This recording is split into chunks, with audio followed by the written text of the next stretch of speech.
Es un placer para mí presentar a Heriberto Fernández, que además de ser un gran amigo, es profesor consulto titular de la Universidad de Buenos Aires, de la asignatura de Administración Financiera, director de la especialización de Administración Financiera también de la UBA, subdirector de Finanzas Corporativas de la Maestría en Finanzas de la UBA, director de la especialización en Finanzas de la UCES, miembro de la Comisión de Doctorado de la UCES.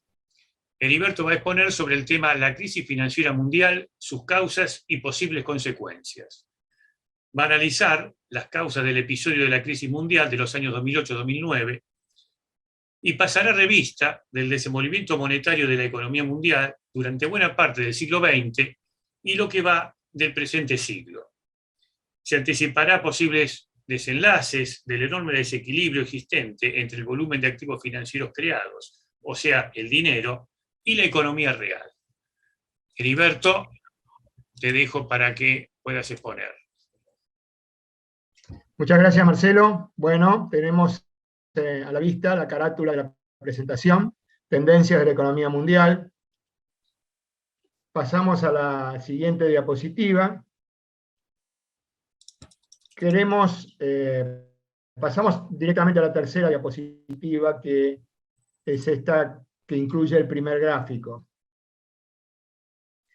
Acá vemos un siglo de evolución de la bolsa norteamericana a través del Dow Jones y el PBI real de Estados Unidos. Lo que vemos es que había una fuerte solidaridad en el comportamiento de la curva real, que es la de abajo, con la curva financiera, que es la de arriba. Eso duró hasta más o menos el 79-80, que es cuando se produce el cambio de modelo económico mundial. Hasta ese momento, la acumulación se basaba en la fabricación de producto bruto, por decirlo de alguna manera. Esto quiere decir, se basaba en la inversión, en el consumo, y para que ese modelo funcionara y la acumulación de capital consiguiente pudiese funcionar, lo que había que hacer era hacer participar en los incrementos del ingreso nacional a las distintas capas de población. El modelo necesitaba para su funcionamiento la distribución progresiva del ingreso. Eso cambió a partir de 1979-1980 con el advenimiento de los gobiernos de Reagan y de Thatcher. A partir de 1979-1980, la acumulación de capital deja de hacerse sobre la base de fabricar consumo, fabricar inversiones, fabricar economía real, fabricar producto bruto, para pasar a fabricar activos financieros líquidos. La acumulación a partir de 1979-1980 hecha a través de activos financieros líquidos, la acumulación de capital hecha a través de activos financieros líquidos, se nutre de una mayor rentabilidad. La inversión financiera tiene una rentabilidad de 2 dígitos largos, 10-15% en moneda dura, euros o dólares, mientras que las inversiones reales, digamos fábricas, bienes de producción, etcétera, todo eso tiene una rentabilidad de un dígito corto. Incluso, en más de una oportunidad, un crecimiento nulo o directamente tasas negativas. Por lo tanto, todo el modelo de acumulación de capital a partir de 1979-1980 se basa en la emisión de activos financieros líquidos. Esto tiene, como decimos, una mayor rentabilidad, pero la consecuencia es un modelo económico mundial extremadamente frágil. Toda la economía de Occidente se basa en la acumulación de enormes masas líquidas que hoy por hoy tienen mayor rentabilidad, pero son enormemente frágiles. Esto ya se vio en 2008-2009. Vamos a pasar a la diapositiva siguiente. Ahí se ve el cambio de tendencia a partir de la crisis de 2008-2009. Lo vemos a través de principales países: Alemania, Francia, Reino Unido, Suiza, Estados Unidos, China. Lo vemos a través del comportamiento de los índices bursátiles de cada país: Alemania con su DAX 30, Francia con su CAC 40, etcétera, el Reino Unido con su FTSE 100, Suiza, Estados Unidos a través del Dow Jones, China. El índice de la bolsa, que hasta 2007 tenía un crecimiento muy importante, pasa a tener crecimientos muchísimo menores, o incluso decrecimientos. Por ejemplo, lo vemos en Francia, que de un 7% anual acumulativo pasa a un -3, -4 casi. Y así en varios países, que pasan de tasas positivas holgadas a tener tasas negativas o nulas. Esto se refleja en las variables reales. Las variables reales, a partir de la crisis del 2008-2009, ya no son las mismas de antes, pasan a tener un crecimiento negativo o directamente nulo o insignificante. Pasamos a la siguiente. Otra más. Bueno, aquí vemos reflejado en los años más recientes el comportamiento de las variables para un país importante como Alemania. Lo de arriba está reflejando el comportamiento financiero a través del DAX 30, que son las 30 acciones más importantes de Alemania. Y abajo está el comportamiento de las variables reales: PBI total, PBI industrial, la inversión. Bueno, fíjense ustedes que la diferencia de crecimiento entre uno y otro. Pasamos al siguiente. Otra más. Bueno, esto es Francia. Fíjense que parece un dibujo reiteradamente repetido. La variable financiera flota por arriba bastante holgadamente, mientras que las variables reales están muy por abajo de la variable financiera. Esto quiere decir que la creación de dinero reflejada por algún indicador es muy holgada comparada con el comportamiento de las variables reales. Las variables reales alcanzan a cubrir el crecimiento de las poblaciones, la necesidad de crecimiento en función del crecimiento de las poblaciones, pero resultan muy inferiores al crecimiento del dinero emitido a través de la creación de activos financieros líquidos. Pasamos a la número 12. Acá, una más, ahí. Esta. Bueno, esto es Suiza, es un país emblemático si los hay. Fíjense que es el mismo comportamiento, parece un dibujo hecho por, digamos, un maniático que siempre dibuja lo mismo. La curva de arriba tiene más o menos el mismo comportamiento, representa el comportamiento financiero del país que estamos analizando, y abajo está el comportamiento de las variables reales, que es muy inferior. Pasamos a la siguiente. Me detengo un minuto en esto. Fíjense ustedes las diferencias, las diferentes tasas de crecimiento. Esto es, por ejemplo, Suiza. Suiza crecía entre el 90 y el 2014, 1990-2014, al casi el 8% anual medio acumulativo, mientras que las variables reales crecían al 1,4, al 1,8, al 1,1. Bueno, esto hacía que la sobretasa del crecimiento bursátil sobre el crecimiento real fuese muy significativa. Un 6% anual, 5%, 6% de sobrecrecimiento de lo bursátil sobre lo real, implica que la creación de dinero a través del formato de activos financieros líquidos es cada vez mayor. Pasamos a la siguiente. Bueno, vamos pasando rápido.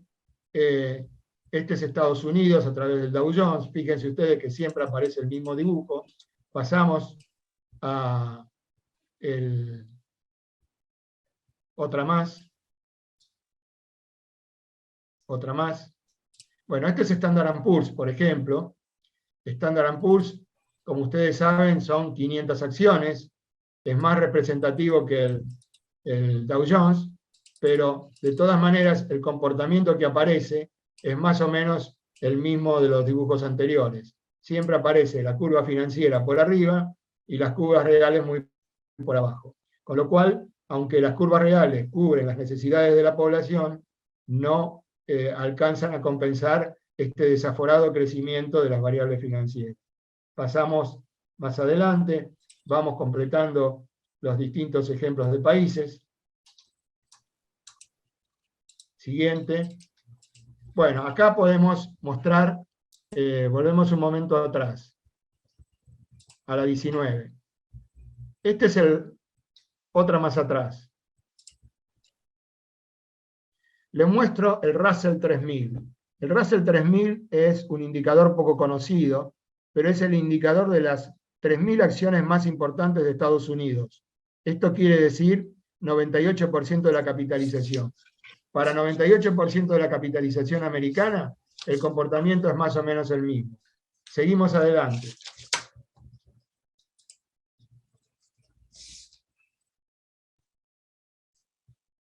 Seguimos. Seguimos adelante. Seguimos adelante. Seguimos adelante. Seguimos. Seguimos. Bueno, acá está otra vez la comparación. Está bien, hasta ahí está bien. Ahí. Acá está otra vez la comparación para distintos países principales, Alemania, Francia, etcétera, entre la etapa anterior a la crisis del 2008 y la etapa posterior. Como ven, hay un quiebre muy marcado en las variables entre el comportamiento antes y después de la crisis. Pasamos a la 26.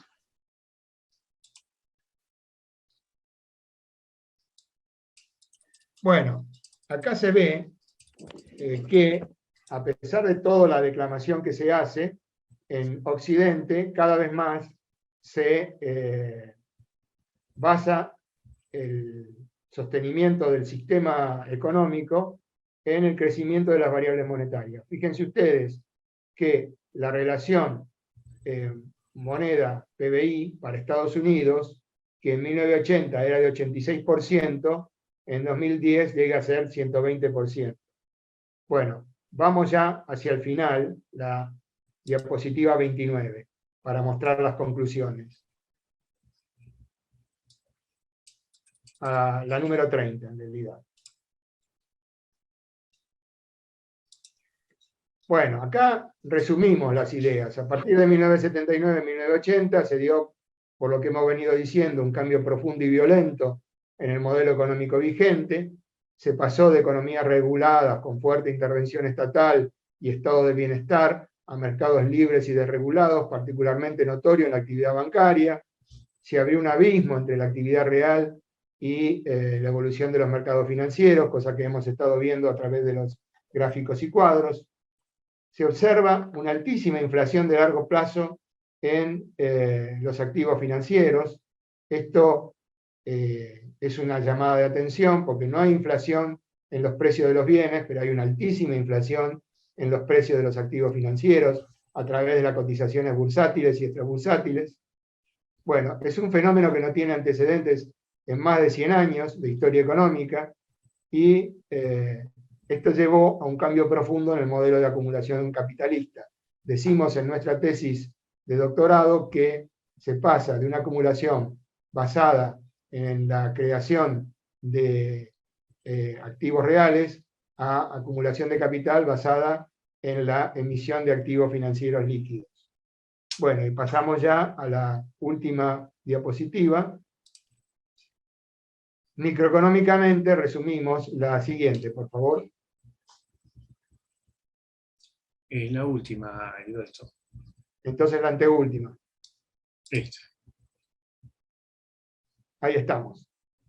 Microeconómicamente es muy eficiente, muy interesante, porque como dijimos hace un rato, permite una desinversión muy rápida y el traslado de inversiones de un país al otro con mucha facilidad, pero macroeconómicamente lo que ha creado es un modelo tremendamente inestable. Esto se puede destruir en muy poco tiempo, como ya tuvimos una primera muestra en la crisis del 2008-2009. En poquito tiempo se había,